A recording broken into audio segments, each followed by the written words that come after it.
Okay guys, so I'm back with our first live session of the channel.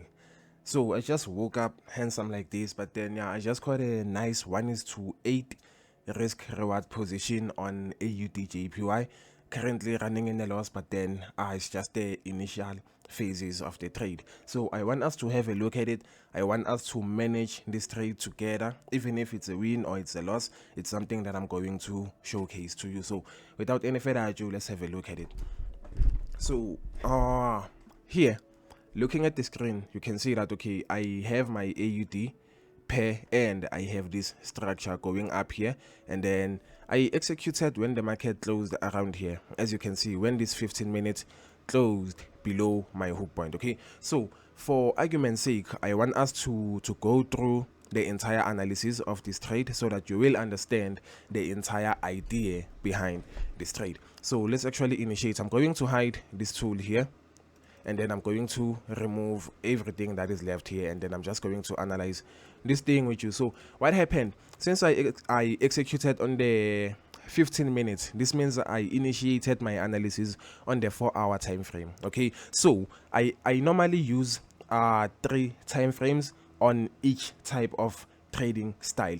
If I'm swing trading, I am going to use the 1-day time frame, the 4-hour time frame, and the 1-hour time frame for analysis and execution. And then if I'm going even lower, I'm going to use the 4-hour for the highs and the lows. I'm going to use the 15 for analysis, no, the 1 hour for analysis, I mean, and then I'm going to use the 15 for execution. And then if I'm going even lower, I'm going to use the 1 hour for high and low, going to use the 15 for analysis, I'm going to use the 5 minutes for entry. So in this case, I used the 4-hour, 1 hour, 15-minute approach. So let's have a look at it.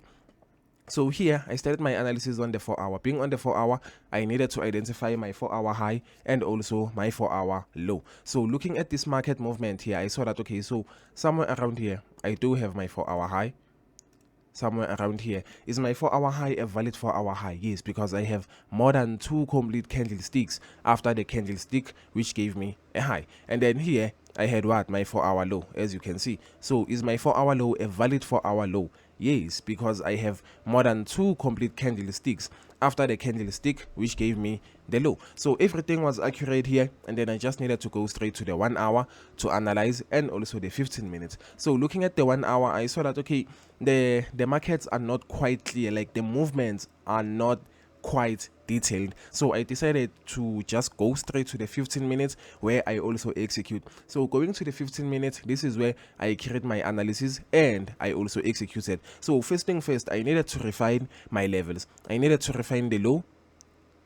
As you can see, my low comes down here, and then I needed to refine my high. So if I refine my high, it comes up here. But then I thought, okay, we do have this high here, and we also have this high here, given after this type of a correction around here. Can you see this consolidation here? So I just decided to use my high as this one here, just to avoid this movement that we had here, as you can see. So my high is now the one that I have used. So I'm just going to get rid of this.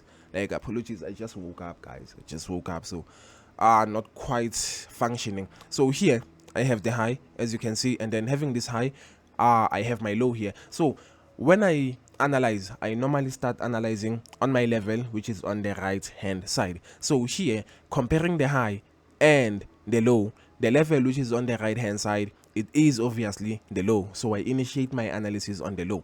But then when I analyzed on the low, I saw that okay, the market from here, it pushed up to this high, came down to this low, then pushed up to this high. What has just happened here? We have just broken this high that was created around here.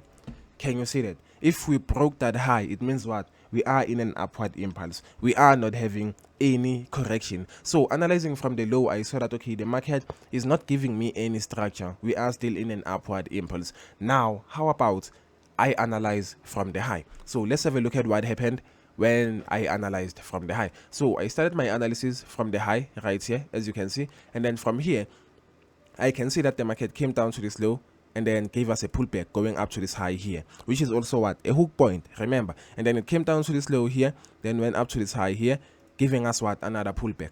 came down to this low, went up to this high, giving us another pullback, and then came down to this low around here, and then went up to this high here, giving us what? Another pullback, which is the hook point that I used, but then we are going there. So this is also a hook point. And then after that, it came down to this low that we have around here, went up to this high here, and then came down to this low, failing to break the lowest level. Always mind that, failing to break the lowest level. So what has been happening along the movement is that we have created the low, we broke it, meaning that we are in a downward impulse. We have created a low, we broke it, meaning that we are in a downward impulse. Even here, the low, we broke it, downward impulse. Even here, the low, we broke it, downward impulse. But then here, the low, we did not break it.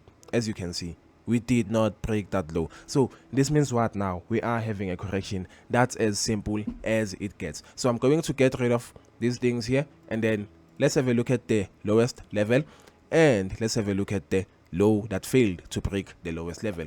This is what we have. So I'm going to draw my trend line using these two lows. So what I'm going to do, take my tool, I place it here, I draw my trend line using these two lows, and then after I draw my first trend line, I need to make use of that same trend line, but then on the upside. So how do I do that? I make a copy of this trend line. After I make a copy of this trend line, I look for the highest level in between this low and also this low. So it's something like a V shape, but an upside down V shape. We have this low, we have this low, we look for the highest level, which is somewhere around here. So looking at this, can you see this V here? Let me just draw it as well. We have this type of a V, which looks like this, as you can see. And then here we have the highest level in between these two lows. So I take my trend line, I paste it on this high, which is around here, as you can see. So I take it, I paste it on that high. Can you see what happened here? And then after you have placed your trend line on that upper highest level, you need to drag your trend line to the left hand side. Why are we doing this? To create that first touch, to manually create the first touch. So what happens here is that we drag the trend line to the left hand side. Once we drag the trend line to the left hand side, you will see now that we have a first touch around here. Can you see that? So clear. We have a first touch around here, and then now our highest level in between the two lows becomes our second touch. Simple. And then this here was the third touch we were waiting for with the team. Obviously we were waiting for this high here. So I have my first touch, I have my second touch, I was waiting for the third touch, but then remember, my third touch has to be above the hook point. So remember the hook point that we had around here. I won't go looking for all of them. We had a hook point around here. We had a nice hook point around here. So what happened? Let's zoom in and see what happened. So can you see that this candlestick here crossed the hook point and then gave me a third touch and then closed above the hook point? This didn't invalidate the setup. The next candlestick did not close below the hook point, so there was no confirmation for an entry. I was now waiting for that 15-minute candlestick that will close below the hook point before I execute. I continued waiting. I had these candlesticks, and then this last one decided to come and close below the hook point, as you can see. So when this one closed below the hook point, that's when I executed. So let me just do this. As you can see, I executed somewhere around here, as you can see, because it closed. After closing, this one started pushing up, and that's when I was executing. So my entry, I caught it around here. It's my exact entry price. And then for the stop loss, I didn't have any previous hook point around here. As you can see, there's no previous hook point. I don't go to the 5 minutes to look for the hook point. No, the last time frame I use is the 15 minutes for this approach. So I remain on the 15 minutes. So being on the 15 minutes, I don't have any hook point here. So I just needed to place my stop loss manually. Okay, so I had it for around 17.4 pips, around 99.650 or the price. And then for the take profits, I needed to measure this entire impulse here. Measure this entire impulse, and then take this measurement, place it from where I received my dead touch, and then as you can see, my take profit is at the end of this measurement. So currently holding this position ranging somewhere around 1:8 risk reward ratio. So what I'm going to do now, we are going to wait. I am going to manage this position with you. If it goes into loss, I am going to show you, obviously. If it goes into profit, I am going to show you how I normally manage my trades. So hopefully you've learned something, and hopefully you are going to learn more than what you have learned so far. So be sure that you stay tuned.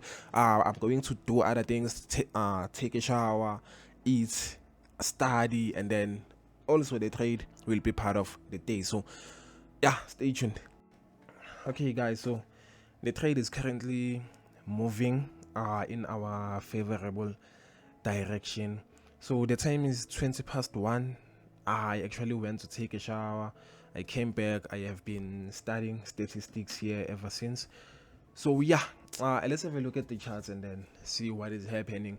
So currently on the charts here, 1 hour time frame. So remember, I executed on the 15-minute time frame. So ever since, it has been playing around, dog. Like, it has been choppy here, like playing around, but then decided to push down. As you can see, it is 15-minute candlestick. So on this position, since I executed on the 15-minute time frame, it means I must break even using the 1 hour time frame, and then I must trail my stop loss using the 4 hour time frame. It's the same thing as the analysis. Remember, when it came to the analysis, I started my analysis on the 4 hour, I went to the 1 hour, and the last time frame was the 15 minutes. So even when I manage the position, now I go in reverse. I start on the 15 minutes, which is the entry, and then I go to the 1 hour, where I'm going to break even using the 1 hour candlestick, impulsing away from my entry, and then I am going to trail my stop loss using the 1 hour time frame, where I identified the highs and also the lows. So that's it for the system. So now here it means I need to wait for the 1 hour to close away from my entry. Once the 1 hour closes away from my entry, I am going to take my stop loss. I am going to place it on break even, and then upon that, I'm going to utilize the 4 hour, waiting for the 4 hours. I'm coming, dog. Okay guys, so here is how the trade is looking like currently. It's officially raining. This microphone here like captures a larger area, like it captures a lot, so it will catch the rain as well. So rather use a device. So here, from this 1 hour candlestick here, this one that impulsed and closed away from my entry, I was able to move my stop loss to break even, as you can see. So my stop loss is currently on break even. So this said and done on the 1 hour, I now have to utilize the 4 hour to trail my stop loss. So I'm going to start trailing my stop loss using the 4 hours that are going to be impulsing away from my entry. But on the 15 minutes, this is how the trade is currently looking like. As you can see, we haven't yet moved, guys, but then we are just going to wait and see where it takes us. Shout out. Okay guys, so it happened that the trade actually went back to break even, and then it took me out on break even. But then yeah, it is what it is. As long as I didn't lose anything, as long as I followed my system and also my trade management system. So let's go to the charts and then show you what actually happened here. So looking at AUD JPY, my stop loss was actually here. As you can see, actually moved my stop loss to break even when this 1 hour candlestick impulsed away from my entry. So having that, the next 1 hour candlestick, as you can see, actually pushed up to take me out. So this is it. Even though it didn't reach my entry price, but due to the spread, we are taken out of this position. So we're just gonna relax now. We're just gonna wait for another trade, and then if presented with another one, we are going to take it, and I am going to showcase it to you. So if ever you are new or returning to the channel, be sure that you like, subscribe, and also share. More is coming.